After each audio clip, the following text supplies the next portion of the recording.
Hello, Internet, and welcome once again to the Free-to-Play Cast, brought to you by MMOBomb.com, your home for all things free-to-play related. I'm your host, Mike Byrne, aka magicman. This is episode 259, and we've got some shenanigans for you. Oh, boy. You know what? I think what we're going to have to do is we put the news items up in a particular order that we want to cover them. I think one of these topics is going to get a bit longer than we thought it was when we put it in the show notes yesterday. So I'm feeling like maybe we should do those things in reverse and just hit number 2 and 3 briefly and then move on to the big news. But first, as always, got to introduce my hosts. First up, Mr. Jason Winter. How are you, sir?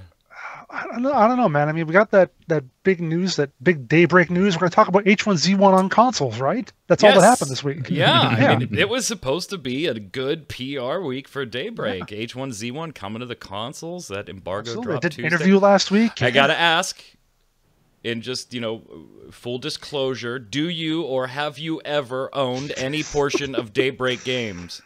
I have not. No. Okay. All right. Also on the line to discuss the topic, Mr. Zach Sharps. What's up, sir? Not much. Got my gigabit order for my new apartment, so I'm pretty hyped. Nice. It's gonna be great. Nice. You did not order any ownership in Daybreak in that same order, did you? And you have not, nor have you ever owned a portion of Daybreak Games. No. Nor have I. All right. And before we get to the news, by the way, for those of you that maybe don't watch the Free-to-Play Cast religiously, first off, welcome. Second off, what's wrong with you? Watch it religiously. It's awesome.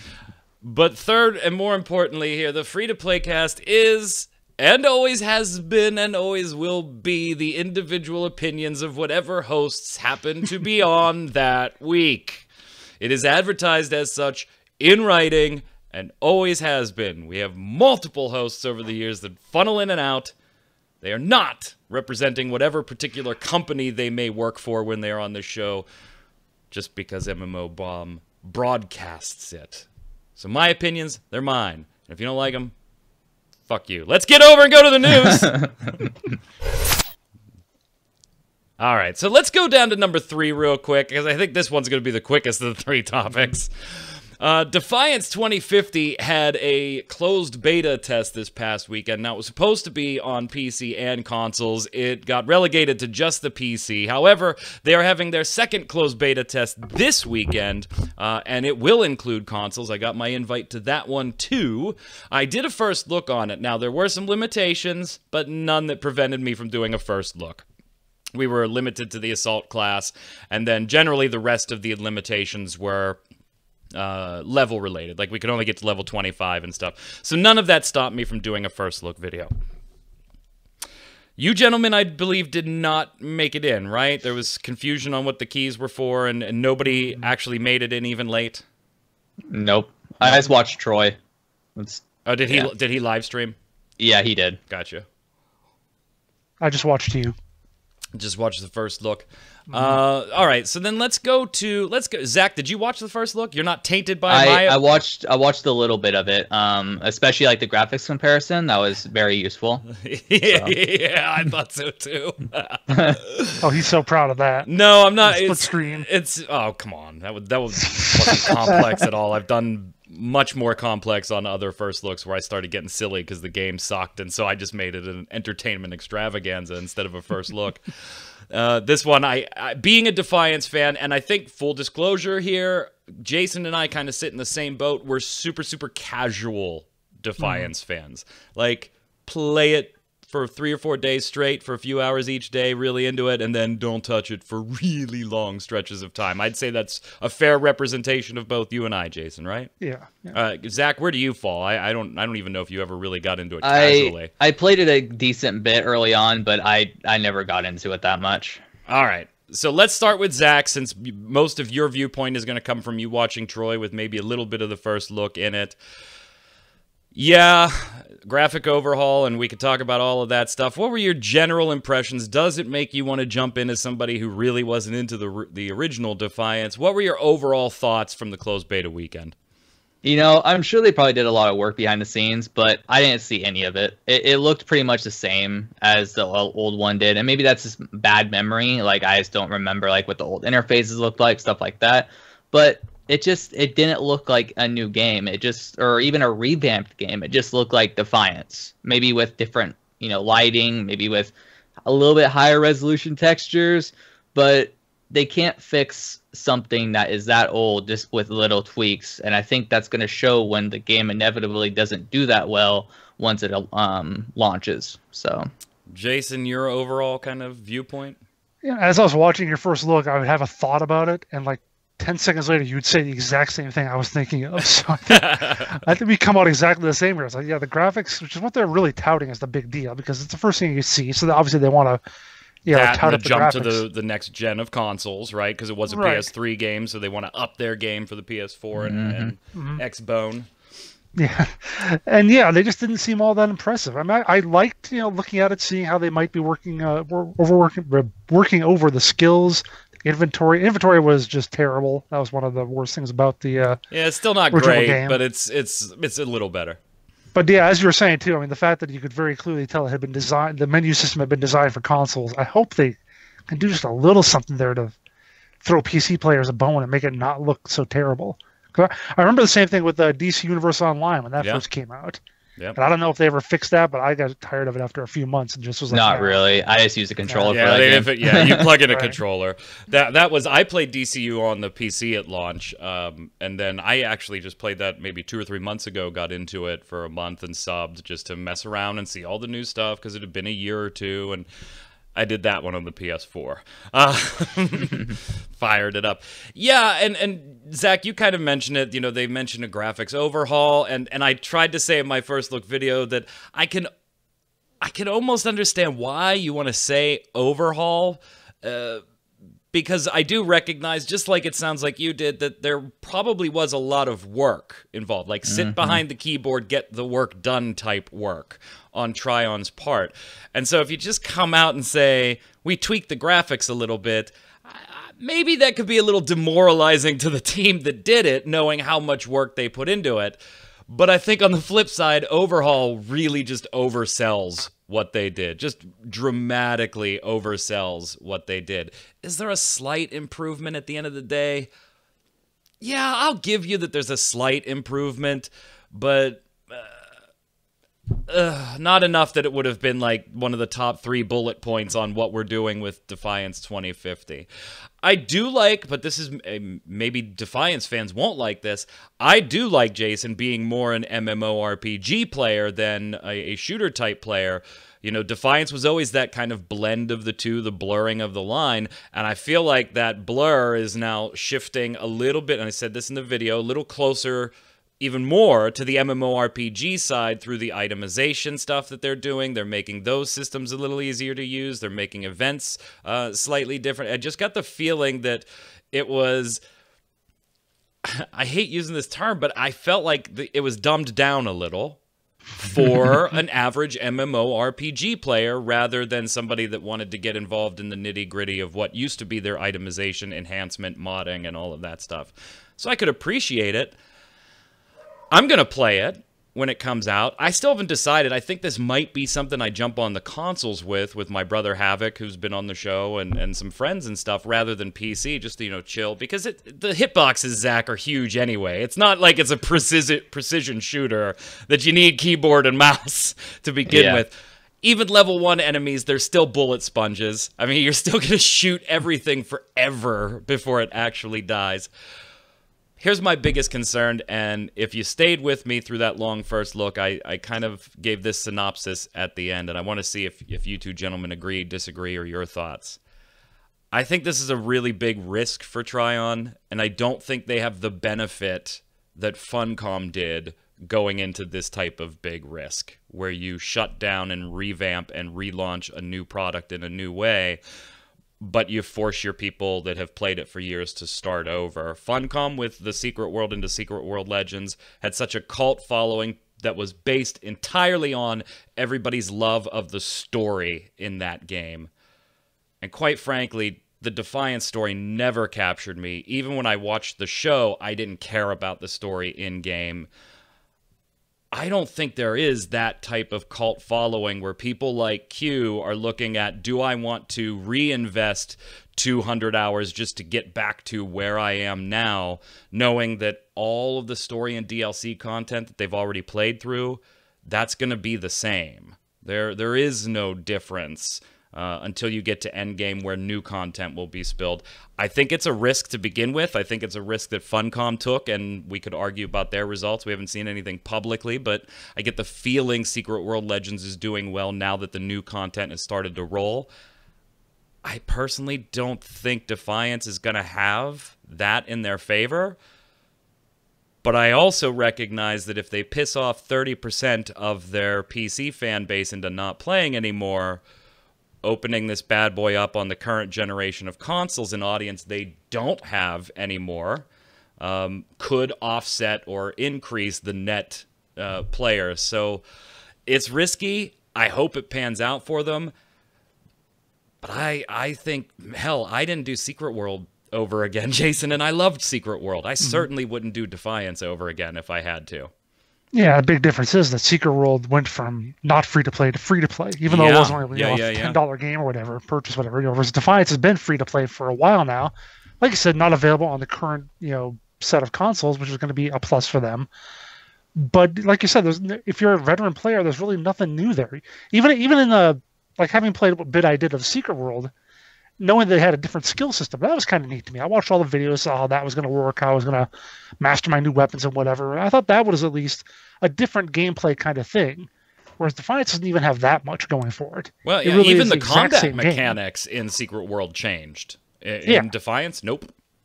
And not only that, but now we are, 3 or 4 years later, when they don't have that tie into the TV show, which was going to be a big thing. Yeah, that was going to be something that really draw people in. Which, now that you mention it, too, the fact they said they didn't have the Sci-Fi logo anywhere.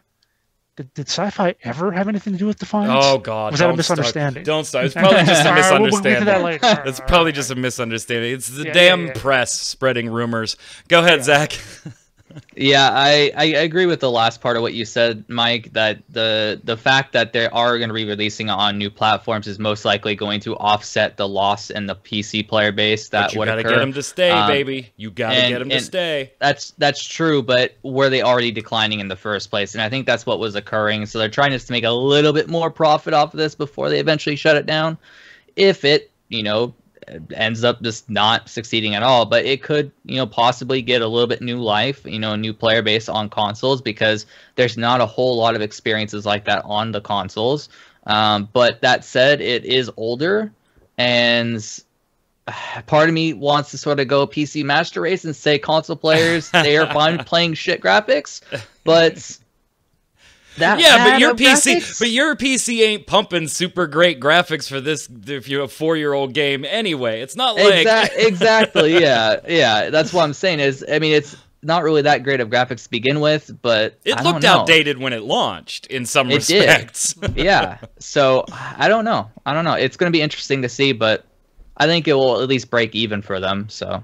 Yeah, I'm interested enough to go and check it out, but that's because I like the itemization changes and things they're making. They suit me as more of an MMORPG player, and the big factor there is I was never in danger of ever becoming like max ego rank or anything like that in the original. I just never played it that far. I own all the DLC, but I honestly can't tell you if I actually played any of it. I would see the Season 2 and Season 3 and shit all over the map, but I don't know how much of it I actually done. That's how casual I was. So I'll jump in and play it. I'd really like to know of any of you watching, if you were big Defiance players and you've sunk hundreds of hours into it, what your thoughts are in the comments below. That's the audience I'm really interested to get some opinions from, the people that you got to start all over and nothing. Combat, story, none of that type of stuff has changed. Interesting. On to loot boxes, which we got the feeling in our interview with Try-On Worlds that they weren't looking at doing loot boxes. They didn't say that, but they kind of hinted at it, that they didn't like the idea of you buying something from the cash shop and feeling bad about it, you know, like a bad loot box does.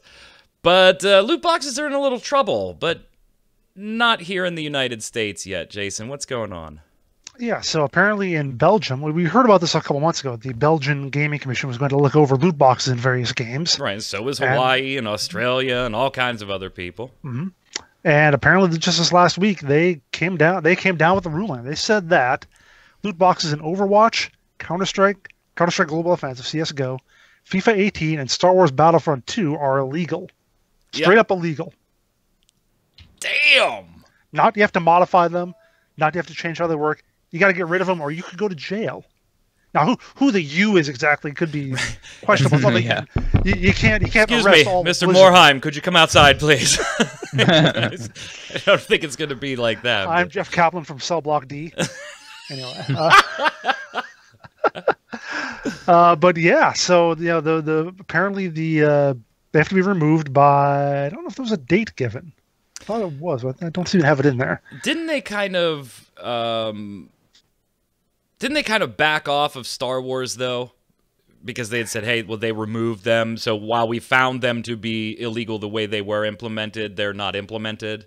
I don't know that the Gaming Commission actually came up with that. I believe that just Battlefront 2 or EA had removed them a little while back. Right. And maybe it was just caught up in the whole, basically, don't put them back, EA, or you're going to go to jail. Maybe that's the notion of that.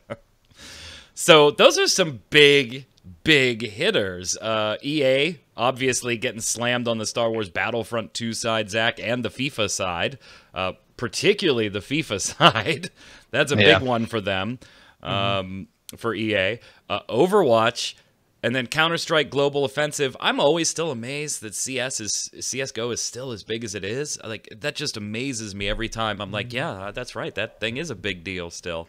But these are some heavy hitters. Now, what I didn't hear, Jason, was the ruling, at least maybe I didn't see it anywhere, what actually made these illegal in their eyes. I thought it was really weird that they pinpointed 4 titles and not saying any title that does this needs to take them out, and any title doing this, you're fine. I didn't see any of that type of breakdown as far as what did we do wrong so that we don't do it in FIFA 19. The Dutch Gaming Association did. They mentioned that. Go ahead. Do you have info on it? I just didn't see it. The Dutch mentioned that when it comes to loot boxes, the feel bad effects or feel good effects of loot boxes is one of the things that they deemed as most addictive.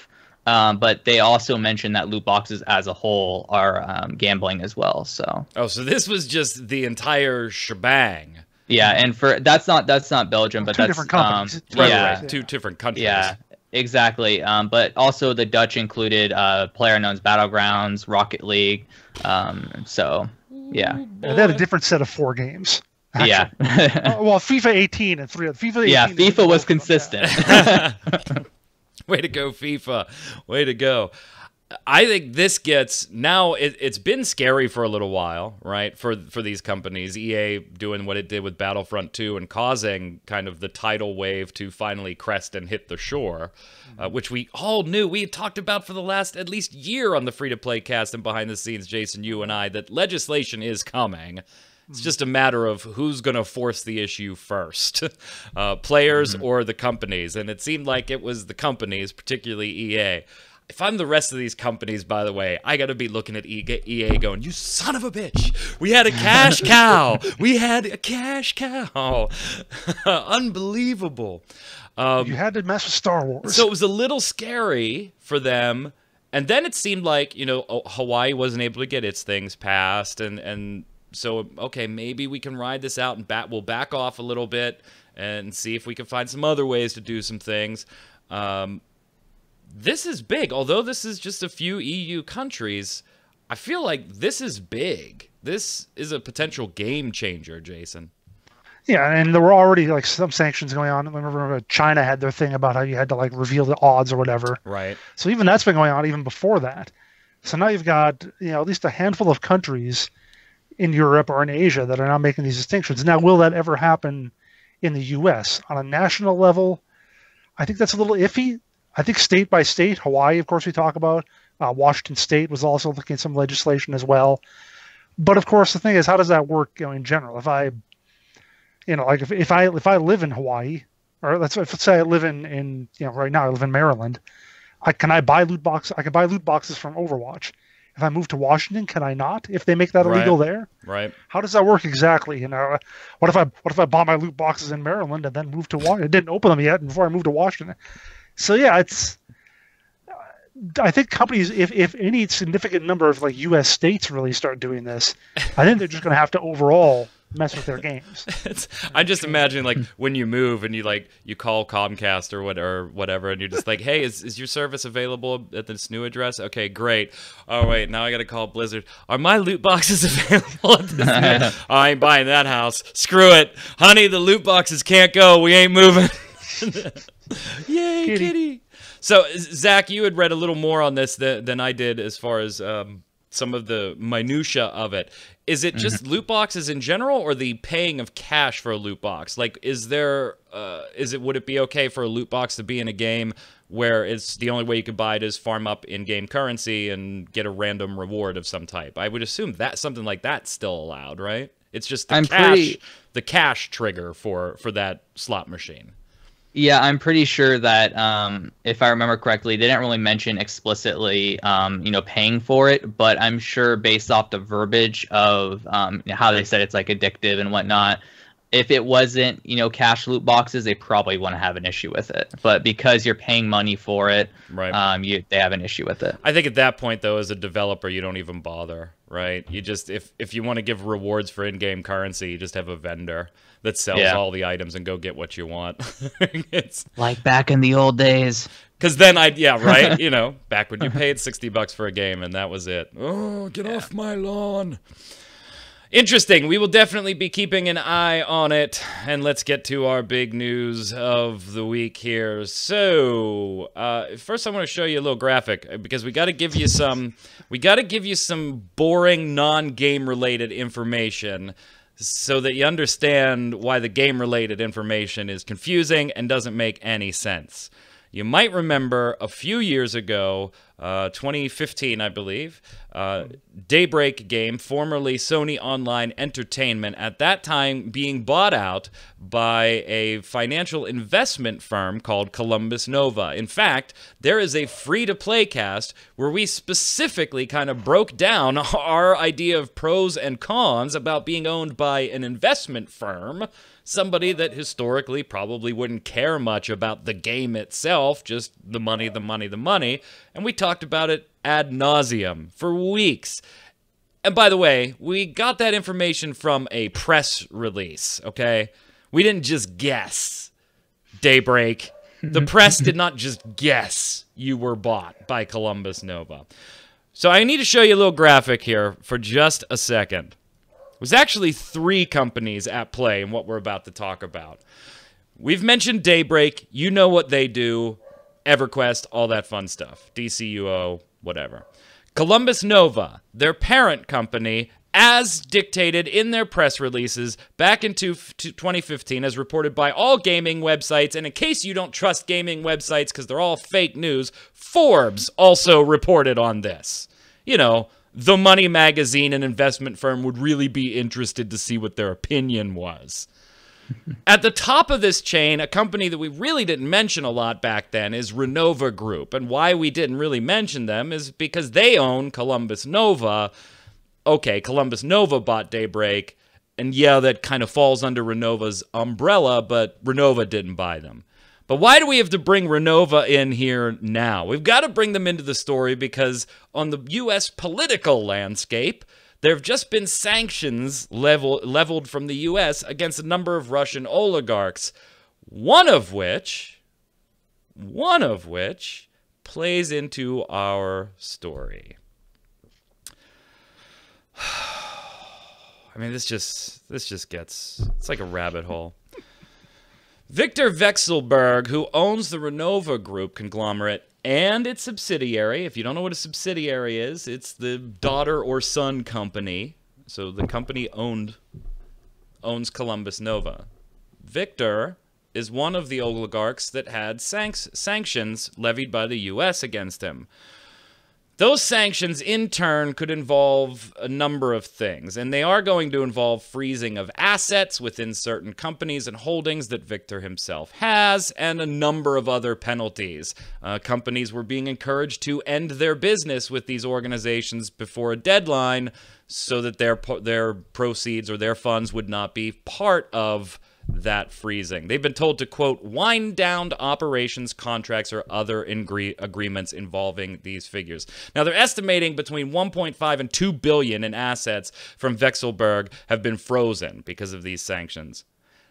Now, what we don't know, because Columbus Nova isn't saying a word on any of this, by the way, which I just find odder and odder as the days go by.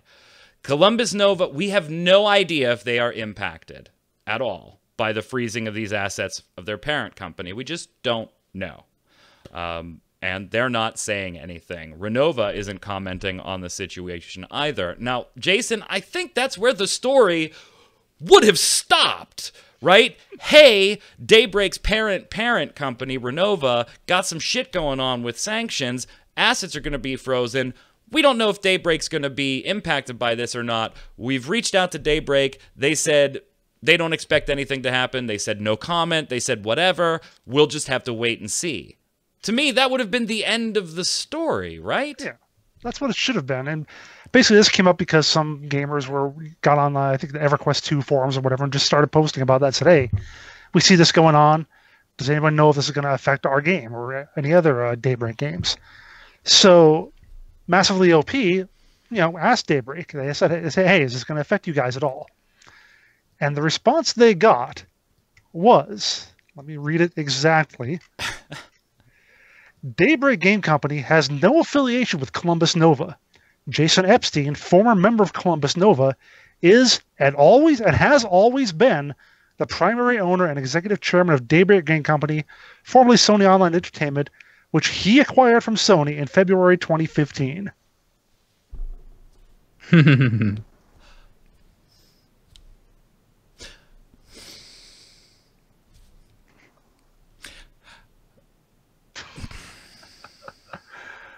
We cover this shit a lot. This is the first time I have ever heard of Jason Epstein. Yep. And that's not to belittle or demean whatever Jason does. I'm sure if I was in his industry and involved with Columbus Nova, I very much would know him. But from a gaming standpoint and a Daybreak standpoint, I never remember reporting Daybreak or Sony Online Entertainment being rebranded Daybreak, bought by Jason Epstein, who has bought other, gaming-related things like Harmonix and things like that. So it doesn't sound all that odd to me.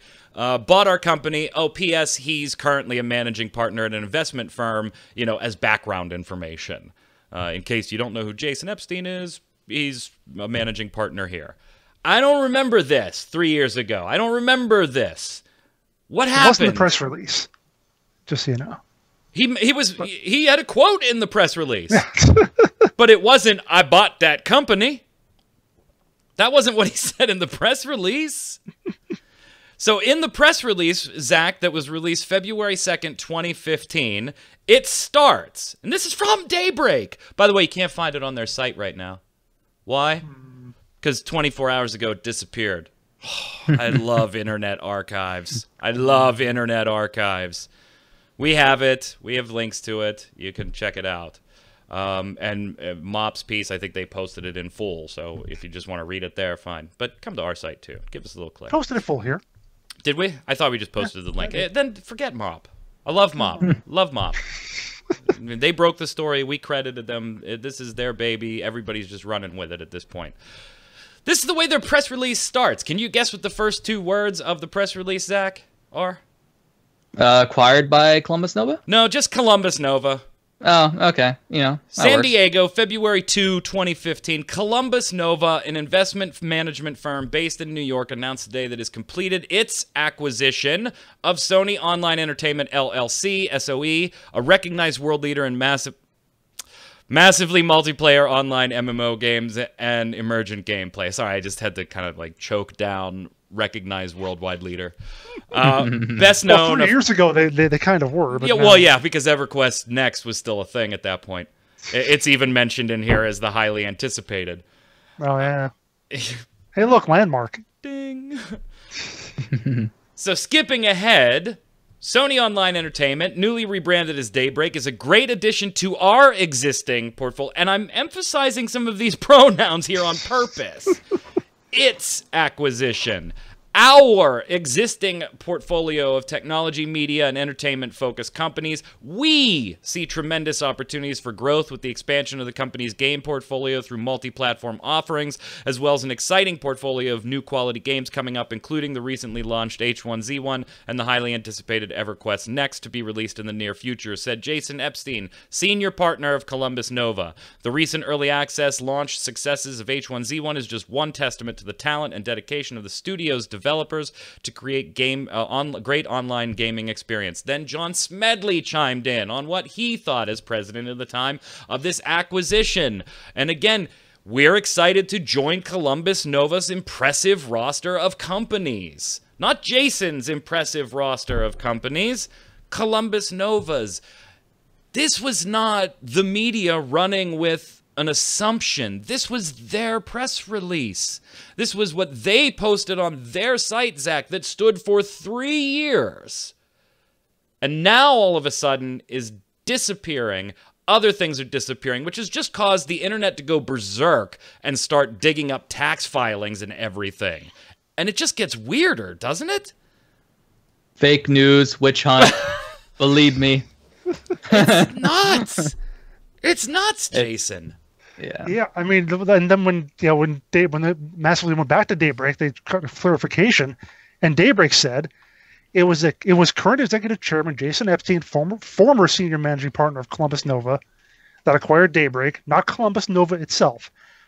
That distinction was never corrected in the past, so we are correcting that now. You want to know how they corrected it, Zach? So first off, somebody got banned, by the way. What was it? Daybreak PR? Daybreak PR. Daybreak PR got banned from making updates to Daybreak's wiki page because they had gone in early. Columbus Nova. Right. And that was about 2 weeks ago. That was about 2 weeks ago, at the beginning of April, roughly, for making edits to try and remove things. Somebody has since gone in and people tracked the IP and, by the way, came back to Daybreak that they were making edits to that page just a day or two ago to remove Columbus Nova. As if this further needed more proof that this was not the media running with speculation.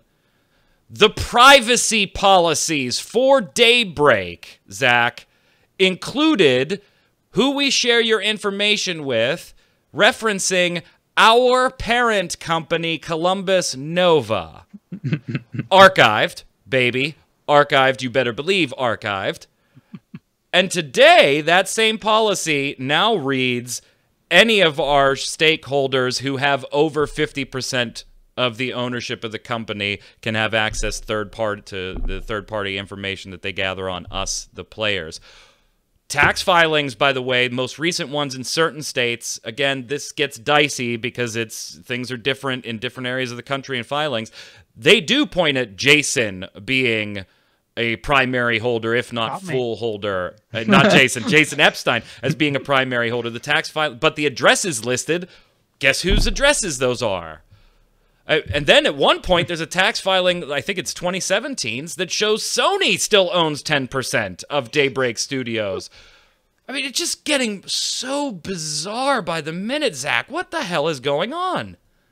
I think they're trying to incriminate themselves if they already are not incriminated to begin with, because I can only see, based off of their actions now, 2 possible scenarios for this. The best case scenario is, really large fines, maybe a little bit of jail time, but basically just trying to elude a possible criminal activity and straight out lying, despite leaving numerous paper trails across the board, which is probably why there's a lot of people exiting the company. We'll get to that in a second. Yeah. Yeah, the worst case scenario is very long jail time, very big fines, and also, asset seizure as well. So they don't really have any good scenario here to work with, I don't think, based off of their actions. If they just left those releases up, they might have been able to say it was a misunderstanding. But was it a misunderstanding? Yeah, That's the thing I don't buy, Jason. To me, this comes down to a very easy binary decision. Either you lied flat out when your company was acquired, and you were okay with that until some sanctions got kicked on your parent company, or you're lying now. I don't see a single world in which one of those are true, because the only way, if you were acquired by Jason, then you flat out lied about Columbus Nova acquiring you. And you lied everywhere. Not to media game outlets like MMO Bomb and Massively and MMORPG. You lied to Forbes magazine, and it was on your own website until yesterday, for God's sakes.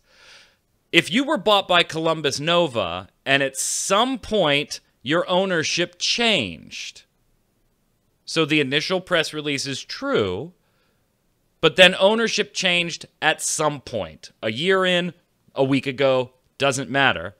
Even in that scenario, you're lying now. Or if ownership never changed, then you certainly are lying now.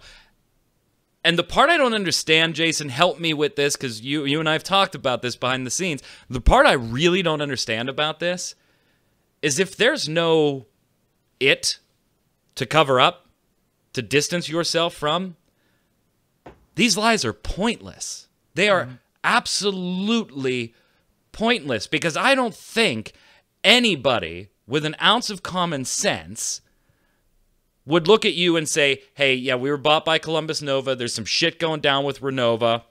We're trying to regroup and distance ourselves from those issues. So we're going to be doing realigning and announcing new owners. I don't think anybody would have blinked. Okay, that makes sense. They're having 2 billion frozen. I get why you might not want to be part of that tree anymore. And other companies did exactly that early this month, didn't they? Yeah, I found like just from very, very basic Google search, 3 different companies, like I don't know, like a pharmaceutical company and an engineering company, various companies that are doing just that. They're buying back like shares of their company that they had, given to Renova or Columbus Nova, some company along the way there. And, it's out in public. I mean, they're probably publicly owned companies, so they can't hide it very easily. But yeah, maybe they're not having a statement necessarily, but they are obviously showing that, hey, we want to distance ourselves from Columbus Nova or Renova following the sanctions that have been imposed on Renova. Why Daybreak doesn't at least go that route and just say, look, we see this going on. We're trying to make some changes. Maybe Jason Epstein did buy the company back in December when he left Columbus Nova, which is what they're saying, the line they're going with right now. This is like the worst possible answer they can come up with.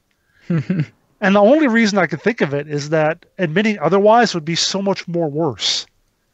Like the example I gave in chat is like, it's like telling the police chief to his face who slept with his wife, because then you have an alibi for the murder you committed. It's like, well, right? Why? Why are you doing this? What is going on that had to be covered up? Because, and I said this before the show, Jason, you got a chuckle out of it. I just got the impression that Daybreak Games started running before they were chased, Zach. Yep. They just took off. Now, there are a lot of, by the way, and I don't like doing this, but there are a lot of quotes on our site too massively. 1, they broke the story. Credit where due. 2, we don't know who they're talking to. There's nobody mentioned by name. It's constantly referred to as a source at Daybreak, or we've got an official comment from Daybreak, so maybe it's something they didn't want to attribute to a specific person. We've gotten those before from companies. I have been in contact with the director of global PR for Daybreak and the director of communications. I sent over all of these questions, and it wasn't like they didn't know they were coming. There was a brief introductory dialogue about what we were going to need to talk about before. I didn't blindside them with questions. To date, that was yesterday. It's now been 24 hours. We have not received any reply from them to any of the questions. However, they did post something on the individual game forums, Jason. Right. They said, Dear Daybreak community, There has been some confusion concerning Daybreak's ownership and rumors about the state of the company that have circulated. Couldn't imagine why. Couldn't imagine why. From a few why. online gaming websites, we want to set the record straight. We assure you that these rumors are entirely false and there's no impact on our business or games in any way whatsoever. I was going to look up something else. There was something else we heard that a while back. Like, oh, there were rumors of something, and the company was just completely full of it. But anyway, from the get-go, Daybreak has been primarily owned by Jason Epstein, a longtime investor who also has investments in a variety of media properties. Jason acquired Daybreak, formerly SOE, in February 2015, and has been the executive chairman and majority owner of the company since that time. We're well aware of prior statements from Daybreak indicating our company was acquired by Columbus Nova. So good, at least many of those happened. They said something. We have since clarified that the company was acquired by Jason Epstein when he was a partner at Columbus Nova, which he left in 2017. We've also taken steps to clarify those facts on our website and on third-party internet sites to ensure that all the information currently made available is consistent and accurate. We apologize. We greatly appreciate your continued support, blah, blah, blah. I love that they blamed the press, Zach. I love that they blamed the press here. Was that titled We've seen that we've seen that game sites are, there's confusion as if, gee, I don't know, maybe it's because you sent out releases saying you were bought by Columbus Nova and we assumed you were telling the truth.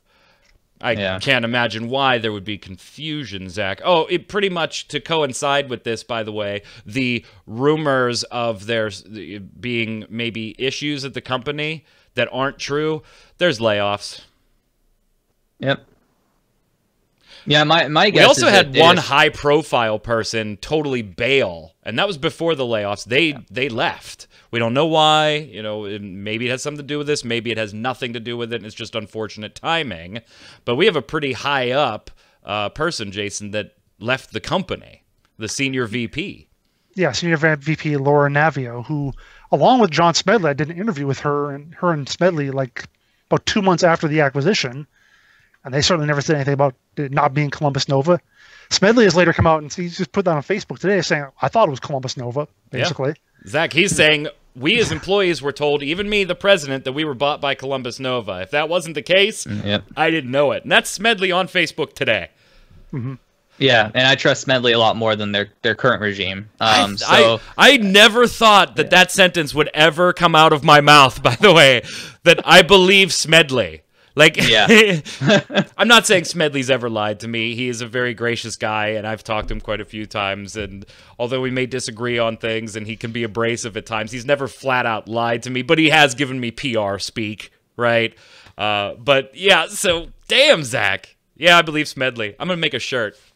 I believe Smedley. So it's also unfortunate that since it is a Russian company that is primarily the sort of catalyst for all of this. The FBI is not really gonna go soft. Yeah, it's not like it's gonna go away. So part of me also being super generous to the current regime at Daybreak. Maybe they just super panicked because they know what's going on here in the States. So they just panicked across the board before consulting lawyers, before doing anything, and just tried to fabricate a lot of stuff, which ended up basically incriminating them. So I can almost buy into that, if not for the fact that we saw they've been editing this stuff for 2 weeks. So they know, and they have some sort of plan. It's not like Massively OP just blindsided them with a question. I'm just being super generous here, dude. Okay. I just wanted to say, by the way, that thing about rumors I thought I remember from a while back. Apparently there was a rumor, which was reported on December 19th, 2016, that Area Games is going to drop Bless Online, but they said it wasn't true. Right. So we totally believe them, right? Yeah. Okay. So, Zach, it sounds like you're trying to take the, what is that, Hanlon's razor approach? The never attribute to malice what can adequately be described by stupidity. I'm just trying to be positive today. That's all.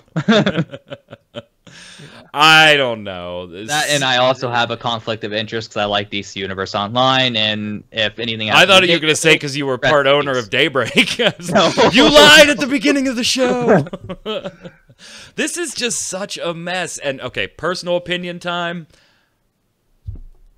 I have no other choice but to believe, gents, that the purchase of Sony Online Entertainment, later Daybreak Games, was at best shady, at worst contained some illegal aspects at this point. it's the only thing I can see you wanting to cover up. Like, I get the whole, it's like when my daughter and I are out in public and I start dancing to embarrass her and she does, oh my God, that's not my dad, that's not my dad. Like, I envision Daybreak sitting there going, Columbus is not our dad, they're not our dad, they're not our dad, right? I get that. Oh shit, that stuff's going down, they're freezing, is it going to impact us? What are we going to tell the employees? But I'm sorry, you don't get to turn around and blame the press for your press releases. You don't get to turn around and blame the press when it's in your privacy agreements that they're your parent company, which, by the way, you then edited when we pointed out to you that they were there. You don't get crap, to we forgot about that. Yeah, you don't get to turn around when employees have turned around and said, we got emails from @Columbus Nova people all the time when we were there. You don't get to turn around and blame the press at that point. Seriously, it makes me very, very angry. You either lied back, and the part I don't get, Zach, you in the business world, maybe. So I'll get this question to you with your ensuing degrees and future here. I get maybe, and I'm gonna play the Zach part here. All right, maybe they didn't really mean to do this. I get that maybe at the time, Daybreak kind of liked the idea of being owned by an investment firm publicly more than they liked being owned by an individual as far as public perception. All right, I'll give you that. But as an investment firm, you don't let Forbes report that you made an acquisition that you did not make. Because now you're misleading potential investors and treading dangerous legal waters here. I gotta believe that if Columbus Nova didn't buy them, somebody at Columbus Nova reads Forbes magazine. I am sure. They're an investment firm. When they saw that, they would have been on the phone so fast saying, hey, that was bought by one of our employees, not us. Yep. That, or they just never thought that it would ever come up in the future. And they were just like, it's okay. We could just leave it there for now. You know, it's not a big deal. That or the whole thing was a shell game and it wasn't legal to begin with. Legal knowledge would have said, change that, please, because that's a mine and we don't want to step on it. Where do you think this goes, Jason? And we got layoffs. We got the senior VP leaving before the layoffs, and we still don't have answers from Daybreak besides that post to the forums. They have, if they answer us, by the way, of course, I made very clear in the email that their replies were on the record by name. So I certainly will post those, which also means probably expect them to just copy paste what they put on PlanetSide's forums and just send it to me and tell me to shut up. But I don't like this.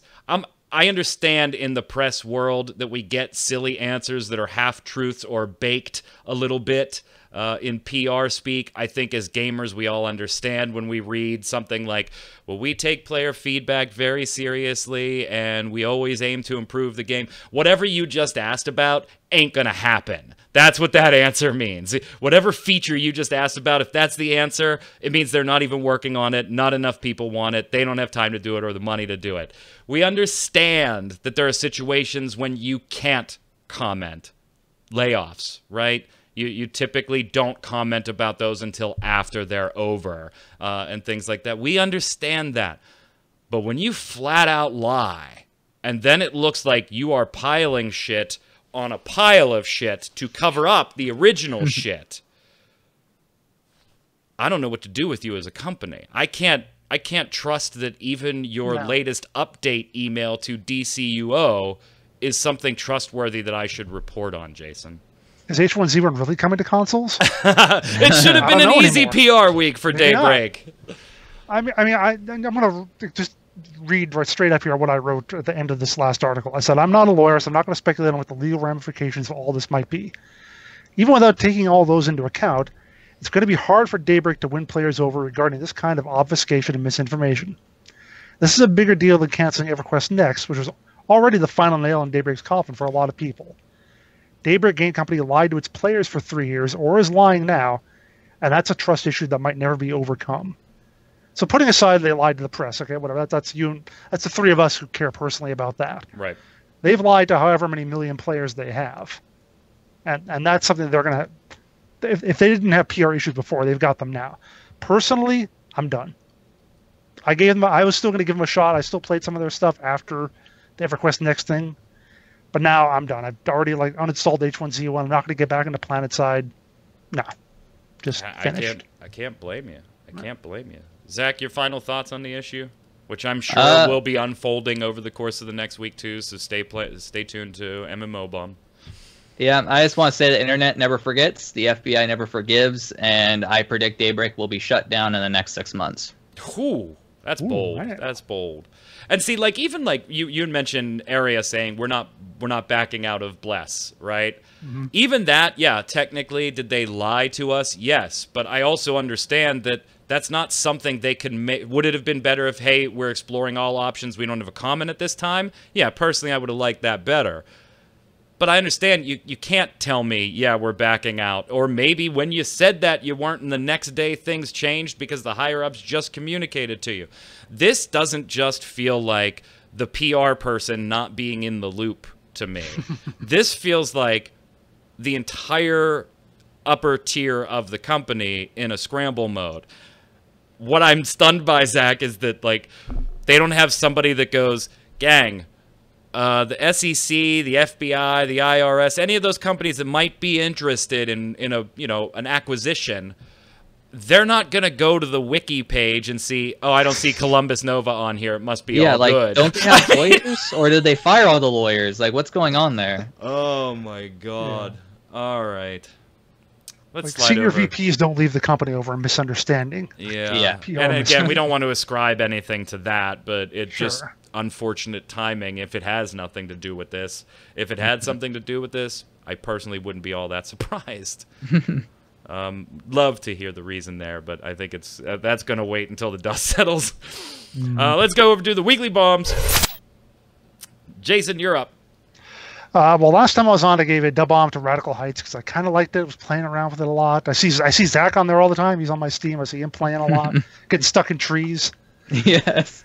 But I'm going to have to give an A bomb now to Cliffy B for the one thing I was saying about Radical Heights. One of the things I was saying about it was it's good that they're keeping him quiet, but then he has to go off immediately and get mad at Epic Games for apparently poaching, in his words, some of their employees, some of Boss Key's employees.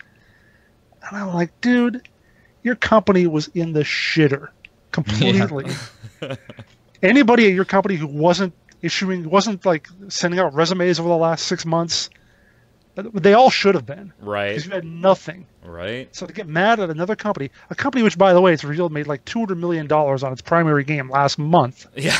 Mm-hmm. If people can't are going imagine to why that might be a company you want to go work for. I don't know. Your company makes like $200 a month, and they're going to one that makes $200 million a month, and you're upset at them. Get completely over yourself, Cliff. Just completely. I'm gonna give a weird bomb to Hearthstone team members. Just kind of like, is that on the chart? It's not on the chart. I'm adding it. It just kind of stealth leaving Blizzard, and we're not talking about just, hey, a couple people, the card artists are leaving. It's very weird. I want to make sure I get titles right, so I got to pull it up. I apologize, I didn't have it here. Executive producer. Wow. Game director. Wow. And by the way, the executive producer was the one that like super stealthed it, because everyone was paying attention to Ben Brode. Ben Brode, the general manager, when he tweeted, "Today's my last day at Blizzard. Thank you for all the laughter and fun we shared. I'll miss you." And then linked to a whole forum post that he put up.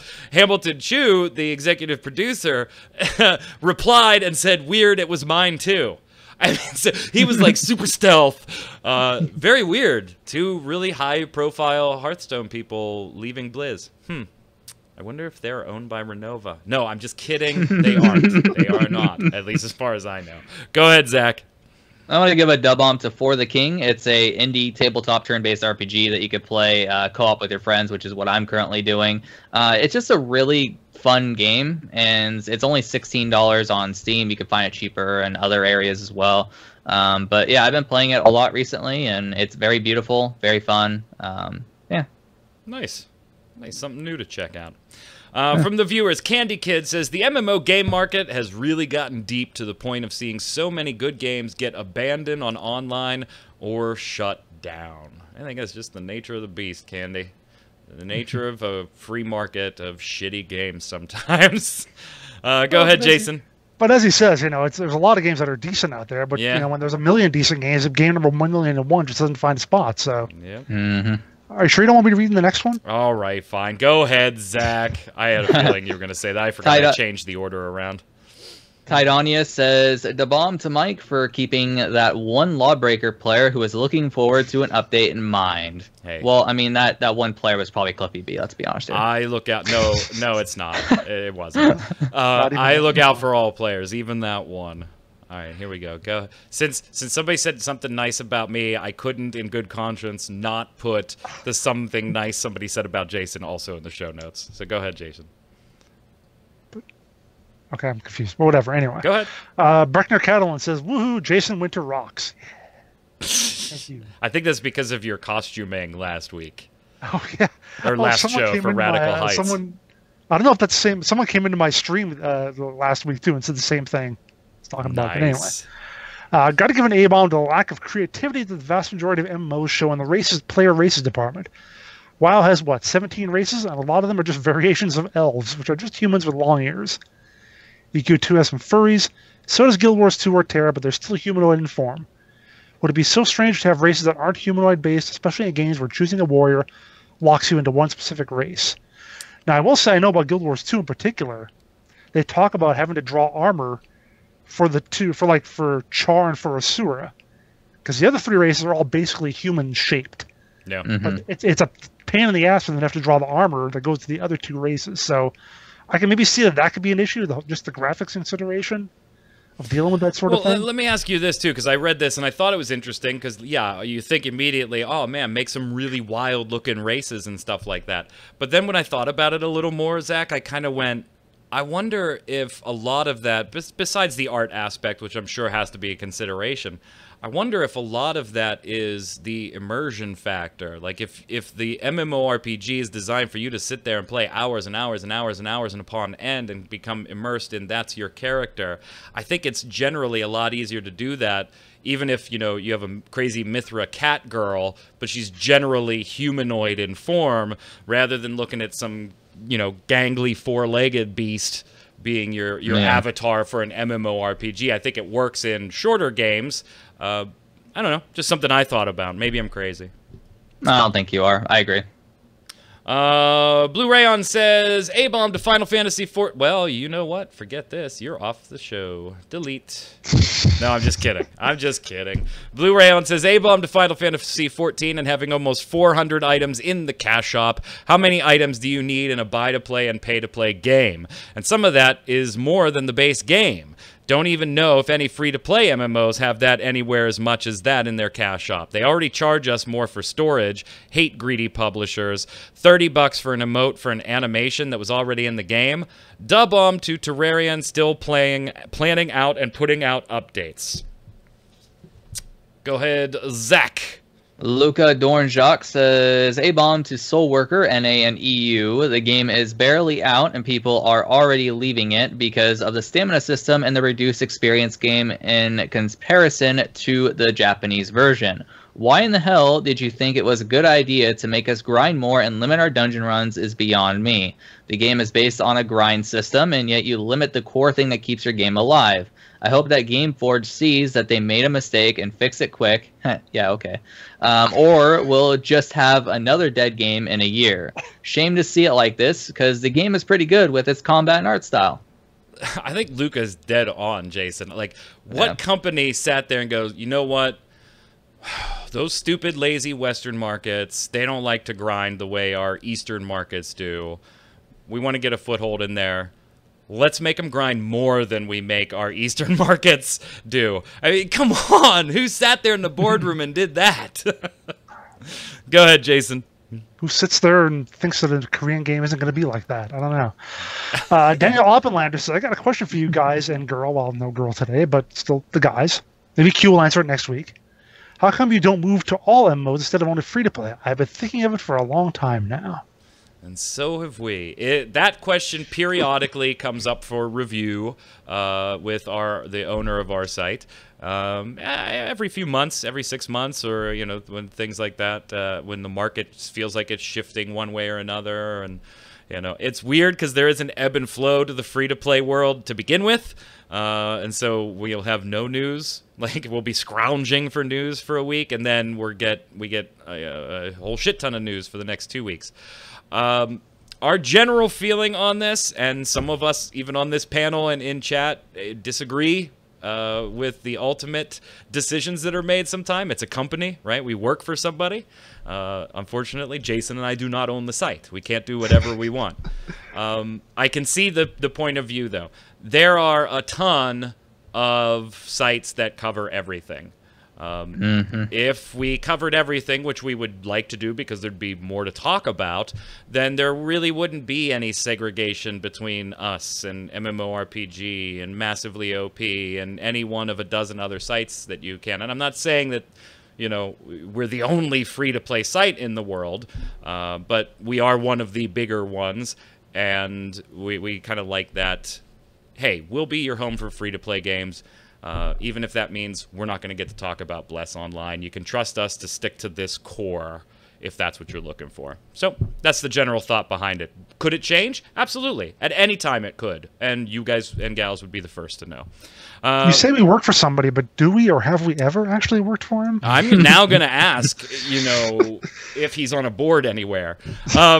Question of the week last week. It's time to make your predictions. How will Radical Heights do? Will it succeed, just be mediocre, fail in dramatic fashion, something in between? Tell us your prediction and why. Blue Rayon says, I say it's going to do all right because it's riding off the popularity of Battle Royales right now. Most people probably don't know that this is from the people who made Lawbreakers. Probably right, because there's not a lot of people that know Lawbreakers was made. Then Old Clippy. I'm sorry, that was really mean. True, but mean. Hey, even he laughed at that one joke. Even Cliffy V did. Then Old Cliffy is going to do something dumb and piss people. Oh, yeah, that was right. They made somebody on Twitter. What was it? They made a comment. It was the fake Kaz Harai account. Right? They said that Cliffy B already made a Battle Royale game. It was called Lawbreakers. They pulled in 100 players, and whoever was the last one left won. Cliffy thought it was funny. Cliff actually retweeted it and said, yeah, you got me there, or something like that. But probably sooner, the new and shinier game's going to come out, and the hipsters of Battle Royales will migrate there, because people clearly don't care how well a game runs, since seeing how well PUBG is doing. Just a lot of shade. Blue throwing shade at Final Fantasy XIV and making me feel some type of way, and oh, man. What do they say about Daybreak? Right? Ooh. Yeah. Go ahead, Zach. James Esparza says, Bosky is definitely in survival mode. If the game does not make it, they are doomed for. I wish the company best, and I do like their game. I will buy into it. Oh, if I do like the game, I will buy into it. Now, Michael, I understand where you're coming from, but I feel like Bosky was making some drastic moves to make sure that they are still a functional game development company. Once Cliffy B waved goodbye as he headed into retirement, this time around, he might risk his return on investment being more of an exile than anything. Still some BS business tactics. Oh, yeah. Yeah, I'm with you, James. Yeah. I feel, I completely butchered all that. But, maybe my thoughts, they were pretty harsh. I also reserve right to change those if we ever found out it was more Nexon's doing than Boss Keys. I see your point, James. I can't go with you. I can't go with you yet. Go ahead, Jason. Arachnid 001 says, shitty free-to-play game that they made, Fortnite is better. There we go. All right. Question of the week this week is super frickin' obvious, gang. If you didn't see it coming, then I don't know how to help you. What's your take on the entire Daybreak situation? This just seems so frickin' bizarre. Let us know your thoughts in the comments below. Make sure you put your weekly bomb down there. Da bomb for something awesome. A bomb for something that sucks in the world of free-to-play gaming, in the world in general, or whatever you feel like talking about. And as you saw from today, if you have questions for the panel, throw them in there. We'll be happy to answer them too. Until next week, Zach, where can everybody find you? Well, I just want to make a note. The comment section is not affiliated with Daybreak, so don't feel like you're in danger posting there. We won't delete. We won't delete. Yeah, but everyone can find me on Twitter at Zach Sharps. Jason. You can find me on Twitter at Winter Informal, streams at twitch.tv/JasonWinter. Wow, don't move, you two. Stay still. Oh, Zach, can you lower your head a little bit? Because you must have been leaning forward. There, or Jason was up. Yeah. Oh, my God, that's creepy. Oh! Should I go over here? No, you were fine, Jason, where you were. Wait, just... Ah! Duh! When your faces line up and we phase from one to the other of you, it looks really bizarre. I'm Mike Byrne, aka Magic Man. You can follow me personally on Twitter at MagicMan1. That's right there. More importantly, though, while you're there, follow at MMOBomb so that we can tweet you all the latest stories, who owns what, giveaways, first looks, free-to-play casts, interviews, if they ever reply. They have not yet. Until next week, stay safe. We'll see you on the servers.